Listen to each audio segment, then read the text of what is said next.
Hello children, good morning. आज मैं आपको लेसन 5th सिद्धार्थ ये कहानी समझाने को जा रही हूँ। ये बहुत अच्छी कहानी है, आप समझना।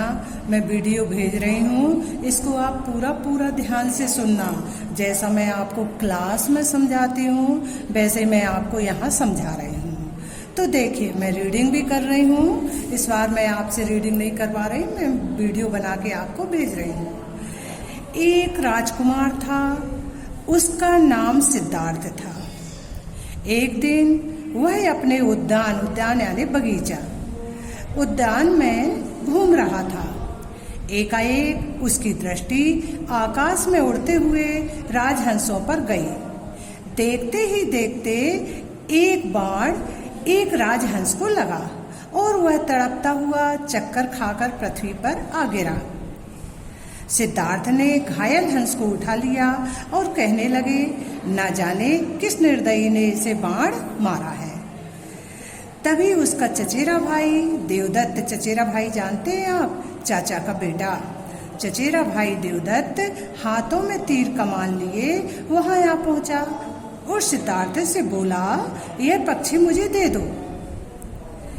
तो वह सिद्धार्थ ने कहा, क्यों दूं यह पक्षी तुम्हें?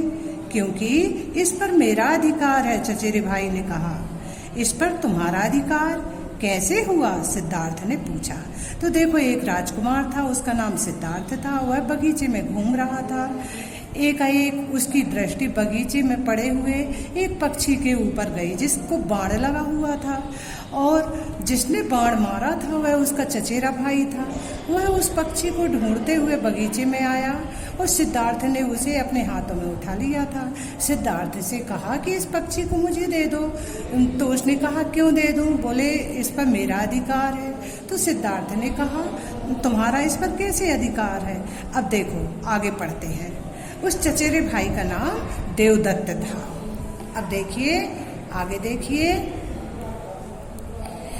इसे मैंने मारा है। कौन कहता है? देवदत्त। देवदत्त कहता है, इसे मैंने मारा है, इसलिए मेरा अधिकार है। देवदत्त ने कहा, लेकिन मैंने इसे बचाया है। मारने वाले से बचाने वाला बड़ा होता है।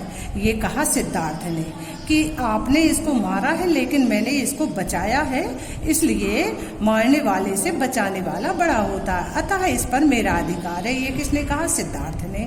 हंस को लेकर दोनों में विवाद होने लगा। विवाद यानी झगड़ा, कहा सुनी होने लगी। यह झगड़ा राजा शुद्धोधन के कानों तक पहुंचा। अब जो सिद्धार्थ था, उनके पिता का नाम था शुद्धोधन और वो वहां के राजा थे।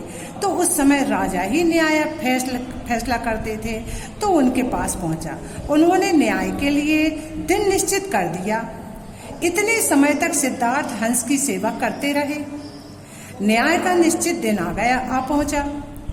राजा ने महामंत्री को न्याय करने के लिए प्रमुख निर्णायक बनाया। राजा ने कहा उनके मंत्री से कि आज का निर्णय तुम लोगे, क्योंकि मेरे बेटे और मेरे भाई के बेटे के बीच में विवाद चल रहा है, इसलिए मैं इस फैसले को नहीं करूंगा। तो उन्होंने कहा, ठीक है। विद्वान महामंत्री ने सिद्धार्थ और देवदत्त को अलग अलग कोने में खड़ा कर दिया। पृथक पृथक का मतलब होता है अलग अलग, है यानी दूसरी जगह पर। राजहंस पर उसी का अधिकार होगा जिसको हंस चाहेगा। मैं हंस को दोनों के मध्य छोड़ दूंगा। ये किसने कहा? मंत्री ने। वह जिसके पास उड़कर जाएगा, हंस पर उसी का अधिकार माना जाएगा। यह कहकर उन्होंने हंस को दोनों के बीच में छोड़ दिया। हंस ने देवदत्त को भयभीत दृष्टि से देखा। क्यों देखा बेटा? क्योंकि उसने अपने तीर से उसको निशाना बनाया था। फिर वह सिद्धार्थ के पास चला गया। सिद्धार्थ ने उसे गोद में उठा लिया। क्यों उठा लिया? क्योंकि उसने उसके शरीर से तीर को निकाला था और उसके घाव पर मरहम पट्टी की थी, इसलिए। तो महामंत्री ने घोषणा की, हंस पर राजकुमार सिद्धार्थ का अधिकार है। इसका अर्थ यह हुआ कि पशु पक्षी भी मनुष्य की मनुष्यता से प्रभावित हुए बिना नहीं रह सकते।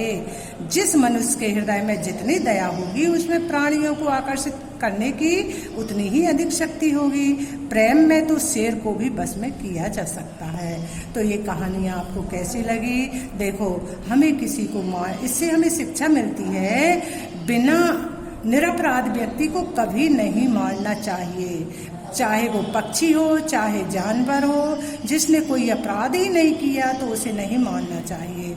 और यदि किसी ने अपराध भी किया है तो पहले हमें उसकी सुनना भी तो चाहिए, हमें निर्दयता से नहीं मारना चाहिए।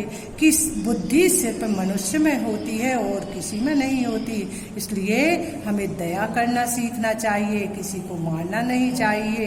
पहले सबकी सुन लेना चाहिए, उसके बाद हमें निर्णय पर पहुंचना चाहिए। तो ये आपको कैसी लगी कहानी? हमें तो ऐसा लगता है आप सभी को बहुत अच्छी लगेगी।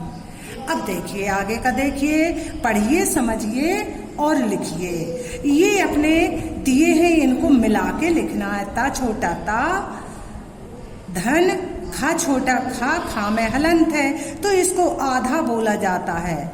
और ता में हलंत नहीं, इसको हलंत कहते हैं, ये निशान है, इसको हलंत, इसको आधा पढ़ा जाता है। ता छोटा ता, आधा खा, ता छोटा ता, तख्त, आ छोटा आ, आधा चा, छा बड़ा छा, अच्छा, ई छोटे ई, आधा चा, छा बड़ा छा, इच्छा। डॉक्टर, डा के ऊपर क्या है? ये चिन्ह, ये चंद्र बिंदु नहीं कहलाता। आया समझ में? प्लस धन, आधा का, टा छोटा टा, रा छोटा रा, डॉक्टर। शुद्ध, सा में छुटाऊ की, आधा दा, धा छोटा धा, शुद्ध। बुद्ध, बा में छुटाऊ की, आधा दा, धा छोटा धा, बुद्ध। इनको मिला के पढ़ के यहाँ आपको लिखना है।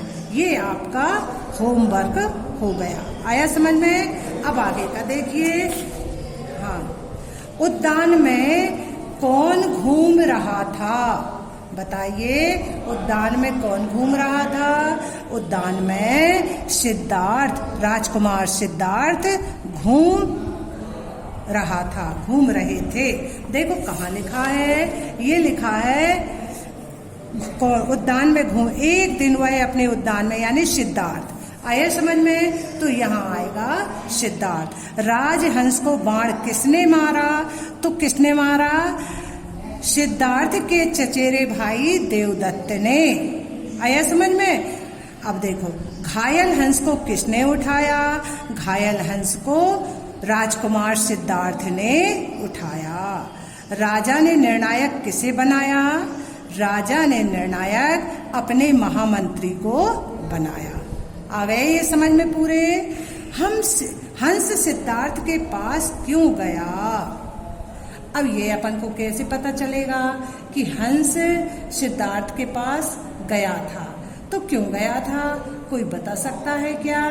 हंस, सिद्धार्थ ने घायल हंस की रक्षा की थी, उसके शरीर से तीर निकाला था और उस पर मरहम पट्टी यानी क्या है, दवा लगाई थी, इसलिए सिद्धार्थ के पास हंस गया था। महामंत्री ने क्या निर्णय किया? महामंत्री ने निर्णय किया कि जिसके पास हंस जाएगा उसी को हंस दिया जाएगा, उसी का अधिकार होगा। तो हंस सिद्धार्थ के पास गया था तो सिद्धार्थ का उस पर अधिकार हो गया। तो ये अपन ने कर लिए। अब आगे का प्रश्न, शुद्ध उच्चारण कीजिए। जैसे सिद्धार्थ, उद्यान, दृष्टि, शुद्धोधन, तो ये हमें शुद्ध करके लिखना भी है। निश्चित, निर्णायक, मध्य, मनुष्यता, तो ये लिखना भी है सही सही, और क्या है, बोलना भी है। आया समझ में बेटा? अब आगे का देखिए, शब्दों के वाक्यों में प्रयोग कीजिए। ये बने हैं पर ऐसा नहीं है कि यही के यही बना लेना है, हम दूसरे भी बना सकते। बाण, देवदत्त ने हंस को बाण मारा, ये बिल्कुल सही है। दूसरा, सिद्धार्थ ने हंस का बाण उसके शरीर से बाण निकाला, ऐसा भी बना सकते हैं। अधिकार, हंस पर सिद्धार्थ का अधिकार था। देवदत्त हंस पर अपना अधिकार बता रहे थे, तो ये भी बना सकते हो। विवाद, हंस को लेकर सिद्धार्थ और देवदत्त में विवाद हुआ। विवाद करने के पहले हमें मामले की जांच कर लेनी चाहिए, यह भी हो सकता है। महामंत्री राजा ने देवदत्त और सिद्धार्थ के विवाद का निर्णय महामंत्री पर छोड़ दिया था, ऐसे भी बना सकते हैं। और ये भी सही है, राजा ने महामंत्री को निर्णायक बनाया। दया, सिद्धार्थ को हंस पर दया आ गई। हमें पशु पक्षियों के प्रति दया का भाव रखना चाहिए, ये भी बन सकता है। अब देखिए आगे का, उचित शब्द चुनकर रिक्त स्थान की पूर्ति कीजिए। मारने वाले से बचाने वाला बड़ा होता है, तो ये आएगा बड़ा। राजा ने न्याय के लिए दिन निश्चित किया। हंस ने देवदत्त को भयभीत दृष्टि से देखा। क्यों देखा? क्योंकि उसने उसको बाण से मारा था। प्रेम से शेर को भी बस में किया जा सकता है। तो ये रिक्त स्थान हो गए। अब सही शब्द पर सही और गलत शब्द पर गलत का चिन्ह लगाइए। उल्लू, ये सही है, ये गलत है। बैठी, ये सही है और ये गलत है। ये वाला हंस सही है और ये गलत है। तुरंत, ये सही है, ये गलत है। उड़ना, ये गलत है, ये उड़ना सही है। आया समझ में? निर्णय और जे निर्णय सही। अब देखो, वर्णों को क्रम से मिलाकर सार्थक शब्द बनाओ। अब क्रम से क्या बन रहा है, तो ये सही नहीं है, हमें सही बनाकर लिखना है। गांव आ गया ना, मकान, मकान। घोषणा, घोषणा। महामंत्री, ये लिखा है। इसी तरह आपको बनाना है। आया समझ में आपको?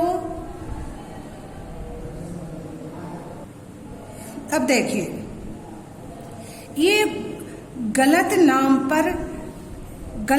पर गोला लगाइए। इस चित्र के सामने उससे संबंधित नाम दिए हैं, गलत नाम पर गोला लगाइए।